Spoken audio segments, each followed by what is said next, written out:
Hello. So I said for my winter challenge that I would be reading about history, and I'm starting with Korean history because I'm in Korea. I so far have read one book, and it literally is one of the most beautiful books, one of the most beautiful covers I've ever seen. And then it is a really good book. It's quite a new book. I think it came out last year in 2025. It is about, so it's historical fantasy, but also fiction. But it uses the Japanese occupation of Korea as its background information, and instead of Japan and Korea, it is the Dragon Empire, the Tiger Colonies, and then there's a Serpent Queendom mentioned, which I want to say it refers to China, but I was trying to like match everything with historical research, and I wasn't sure because at that point Japan was looking to occupy many places and fighting with many places around Manchuria, around different parts of Asia. So I was like, potentially it's China or potentially it's somewhere else, especially because one of the two of the characters are very much linked to the Serpent Queendom. So I was like, maybe. The book I'm talking about is this most beautiful book called The Last Tiger. I really liked it. It's called no, this because it's got the most beautiful page coloring, but it's gotten dirty. It's got like a little no. Oh my god, no, that's sad. Okay, it's okay, but okay. One reason I love this book is because it got me back into annotating my books. I haven't done that in years. I haven't done that since like English literature A level, when I did it with Wuthering Heights and A Thousand Splendid Suns. To be annotating my books again has been amazing. Like I don't know if you can see here. I've been annotating and throughout, so I was trying to be aesthetic and use like the main color of the book. So it's like blue for this one. So basically kind of anytime my annotations are based on anytime I had a thought of the book, anytime I had a thought of the book, I would like a creative thinking point. So the main two characters are Sung and Eunji. Sung is the boy, and he comes from a poor family, and Eunji is the girl, and she comes from a Yangban family, which is like higher ranking family in the Tiger Colony, but still looked down upon by the Dragon Empire. And in Korean history, Yangban were higher ranking Korean families. It uses like the words from the history. It uses like what's happened in the history as its backbone, but also it uses, so it's two authors, it's Julia Riew and Brad Riew, and they use their grandparents' love story. And what's really cute is that they have like emails and notes from the grandma and grandpa throughout, and they use jong, which is a Korean concept. I studied it for my masters and I can't think what they each mean now. Jung is the relationship bond, but it's not a relationship bond at the same time. It's very hard to explain because it's a very Korean concept. It's the relationship between two people or more, and it's this deep understanding of relationship between them. It's like this deep connection. To be honest, I haven't even explained it very well then. And then, where's the other one? They use nunchi, and that's basically like the ability that in Korean society to be able to understand the social situation and the society around you. I will put other definitions on the screen, I think. And then this one, which is, I think it's Han. And Han is like the emotional grief and like the emotional anger that the Korean people feel as a whole. And honestly, like this book, I had heard about it from Instagram, from the two authors on their Instagram account. And then I got the book when it came out from a bookshop called Yesterday Bookstore, which is in Korea. But I ordered it from them last year, kind of just after it came out. Because originally I was going to get a Kyobo, and then it was like cheaper to get it from your state bookstore, and they had this design on it instead of the Kyobo had in the normal design.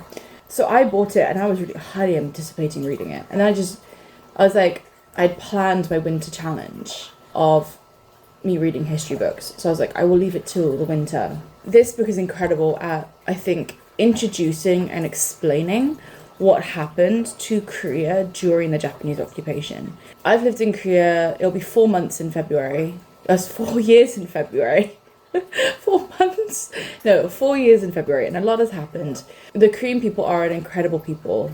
The South Korean population, the South Korean culture, the South Korean side. Obviously, there was full Korea, which was both North and South as one country for many years, for centuries. And then the Japanese occupation in like 1910, which ended in 1945, just around 1945, because of the end of the war. There was the treaty signed for Japan to release all its colonies and all the places it had colonized. So Korea was then on its own, and it then got the backing. The North and the South had different backing. The North had the backing from the USSR, and at that time, Mao Zedong? China in communist China at the time, and they supported the North and this idea of communism, and then America would eventually come to support South Korea. America obviously already supported the South, and then obviously the Korean War broke out in 1950 until 1953, and from that, at 1953, the treaty, a document was signed that basically put the hot war on hold. And then Stalin would die in 1953. Historians believe it's kind of the start of the collapse of the USSR, because after that there was so many change of leaders. But North and South are technically still at war, but they're not allowed to fight each other. And it's because America and Russia still need to sign the treaty properly. If I'm correct, please correct me in the comments if I'm wrong, but that's what I remember from going to the DMZ 3 to 4 years ago. And that's from the history books that I have read previously, and from my Cold War studies in A-level history. However, we didn't spend very long on the Korean War. So anyway, this focuses on the Japanese occupation, and this goes through what the people experienced by the Japanese occupation. It goes through the suffering of the Korean people through the tiger colonies, and how tigers were wiped out. And the tiger was the symbol of Korea. It is the symbol of Korea. It's like the tiger land, and all the tigers were basically hunted to extinction. So it talks about the whole reason of it being the last tiger is that there is one tiger left, but this tiger is very special. Okay, spoilers definitely incoming, because I'm already being recorded for 10 minutes, and I still have yet to actually talk about how incredible this book is. So please stay on, and please know that there will be spoilers. With The Last Tiger, it is Sung and Jin's job to escort the last tiger to the sacred mountain near Hanam and restore tiger ki. Now, ki is this power that each kingdom, empire and colony have. So there's tiger ki, dragon ki and serpent ki, and each of them are different. Like dragon ki is like this strength and physical strength, and it's this ability to heal yourself, and it's this ability to have super strength and be able to fight incredibly well, which is what Unji will get in the story. She learns at the academy, the Adachi Academy in the Dragon Empire, so in Japan, about this power, and she learns and gets it and trains with it. Sung, on the other hand, wants to take the test, and he does take the test with the help of Unji, and this is how their friendship starts. Unji isn't allowed out because she's the young band, so she's not allowed out without permission, and she's not allowed out without a supervisor, someone that walks along, companion. Anyway, someone that's been to like look after them. And but Sung sees her and she doesn't want him to tell her father, even though he's a servant that he works in the family as a cleaner, and she thinks he'll tell her father about her going out without someone watching her. So she makes a deal with him that she'd help him with the test. Sung does fail, and he then gives up on the dream of ever making it outside of being poor. At one point, Eunji and Sung are out at night time, and they come across, like, they think they're going to be found by some people, but they come across this tiger cave, and some sort of way this tiger blesses Sung with the tiger key, but he doesn't know it. And then eventually you get to see this tiger key being linked to emotion, and then you meet Jin. Jin is like the rebellion leader. So like in Korean history, there was the Korean rebellions, like March 1st. It was against this occupation. You have Jin being that head at that point because she is leading the rebellion, but she's starting to lose hope she does lose hope because there are no more tigers. She doesn't realize that this is his last tiger that Sung knows about. So Sung helps Jin find it, and then the tiger asks them to take them to, what mountain is it? Temban Mountain in Hanam, and they need to go there to restore tiger key to the nation. But basically the tiger colony's nature is dying because of it. And then you have Jin, who has serpent key. Now, she is originally from the tiger colonies, but she was a comfort woman. Now, comfort women are part of Korean history. They're part of many parts of Asian history. Singaporean, I think Filipino, definitely Chinese. And there are 100% many more. But the comfort women were young girls.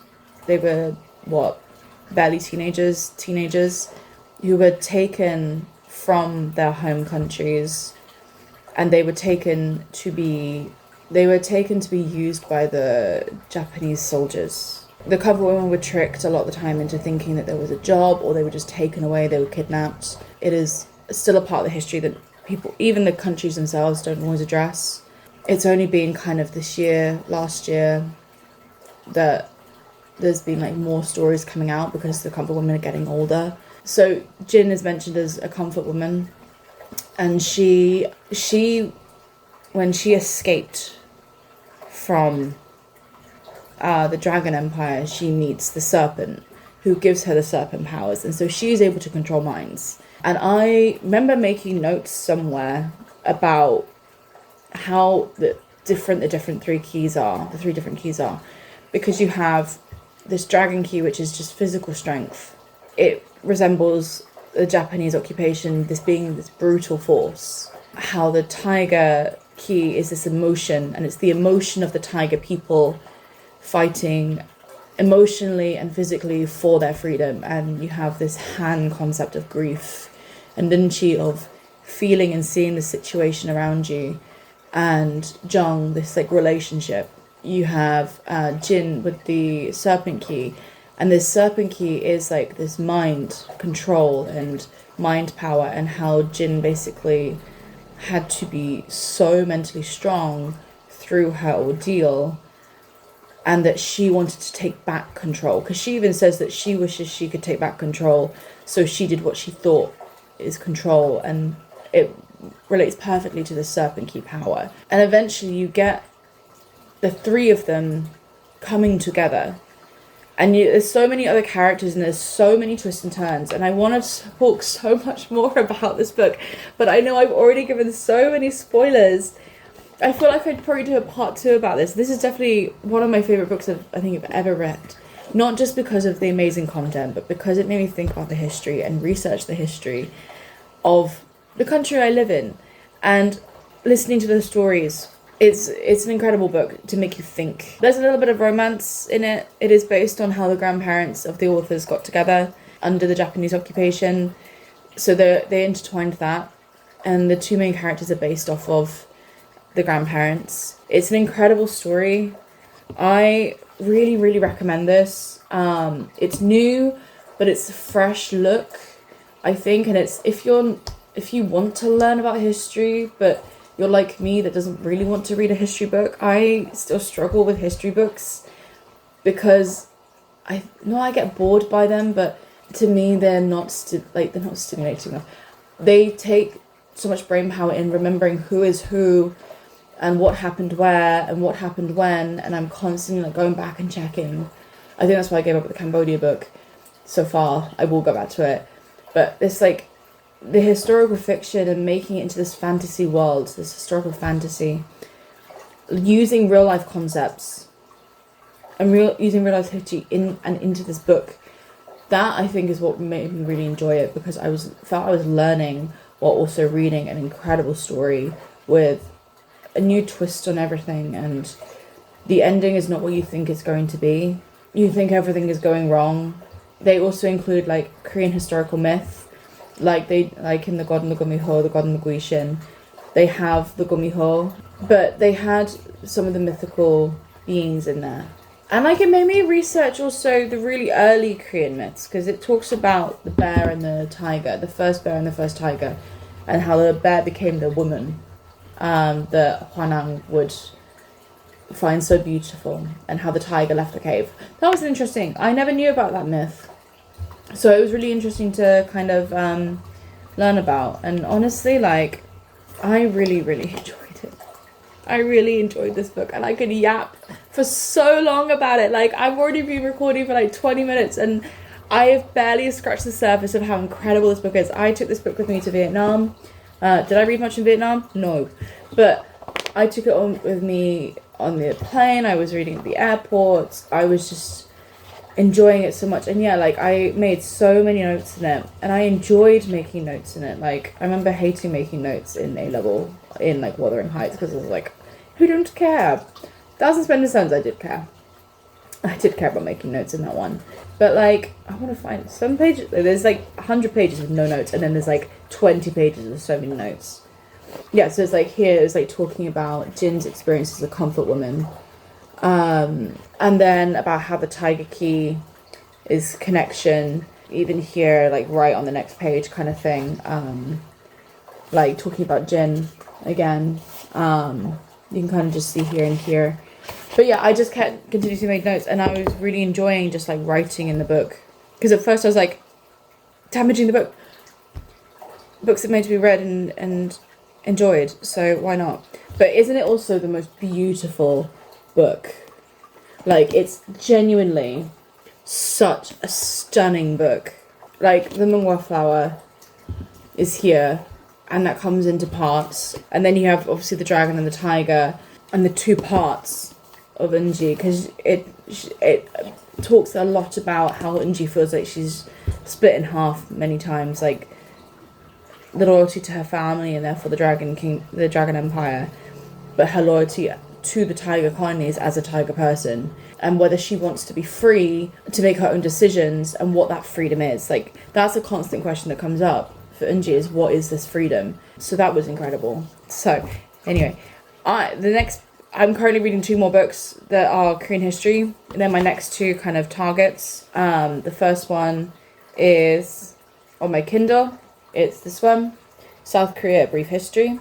I have so many books about South Korean history on my Kindle, because I'm hoping that if I read it enough times, it will get into my head.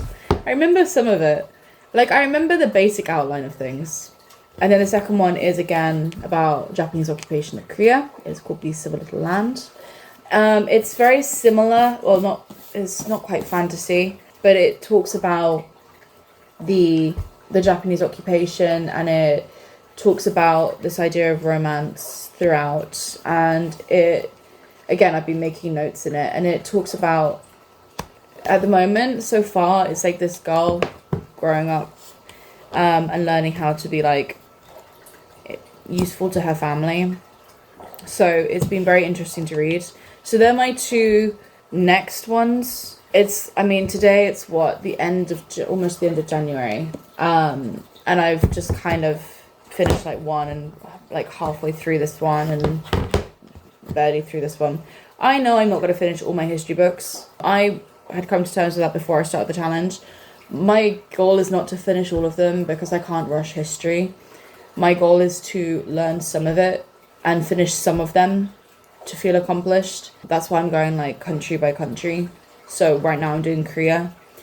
Maybe next I'll do Japan, or maybe next I'll do Vietnam because I bought Vietnamese history books, or maybe I'll go back to Cambodia. I don't know, but it's just that excitement of like learning the history of the different countries. So that is the first book I read of my winter challenge. That's one down and many more to go, but that is fine. I have yapped for like 25 minutes, so I hope you have enjoyed. If you've stayed, thank you for staying for so long. It means a lot. And I hope you're enjoying what you're reading right now. I hope whatever you're reading is making you intrigued and happy, and you're enjoying and whatever you read. So with that, I will say goodbye, and I'll talk to you soon.